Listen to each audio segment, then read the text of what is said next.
hello আসসালামু আলাইকুম আপু ভাইয়ারা বাইকের কি অবস্থা আয়ান নগর নোয়াখালীর আফু আল্লাহর রহমতে আসি বালা তাই যে সকাল সকাল ঘুমেতে নটি ফারাউটিয়া ডিম পোস্ট করে লইছি আর চা বানাই লইছি আজ খুব সিম্পল ভাবে নাস্তা বানাইছি কারণ আই যে বিয়ে বাড়ির যাবো হিন্দি জামাইকে বার করে লইছি আর হালকা পাতলা কিছু কসমেটিক বার করে লইছি আজ কুদুর হালকা ভাবে সাজুম প্রথমে মনে করছি শাড়ি হরুম হরকে বাবুরে না শাড়ি হরি তো একটা মারেন এনে কিন্তু মনে চায় কুদুর শাড়ি হরি মিনছে শাড়ি হরিলে আমার কাছে কি সুন্দর লাগে মিনছে আটেছেন আইকা শাড়ি হরি একটা মারি না কইতে মারতাম না তো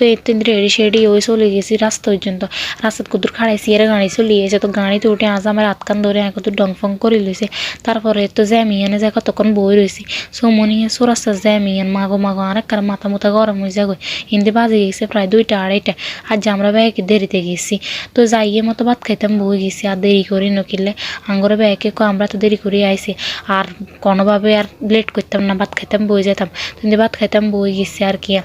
তো আইসি নতুন বউ জেনে গেছি আর হুড়ির হুতির বিয়ে খাইবার লাই বলে মানে আর হুয়া তো দেওরের তখন আইগের বিয়ে খাইতাম গেছি এত বাড়িতে গেছি এবারে দ্বিতীয়বারের মতো এর আগের বার একবার গেছি সেই সময় তেমন একটা কারোর লগে পরিচয় হয় না তখন এবারে গেছি যেন ব্যাগের লগে ভালো মতো পরিচয় হয়েছে ব্যাগের লগে কথাবার্তা কইতে কইতে সময় চলে গেছে রান্নাগুলোর বেশি কিছু একটা দেখাইতে মারিয়েন না টুকটাক কিছু আমি ভিডিও ক্লিপ লইছি হিগেনে রান্নাঘরে দেখাইয়ের পুরো বিয়ে সব কিছু দেখাইতে মারেন না ব্যাগের লগে কথাবার্তা কইতে কইতে সময় গেছে তো আর কি ব্যাগে ভালো থাকি আল্লাহ হাফিজ দেখো এবার কোনো নতুন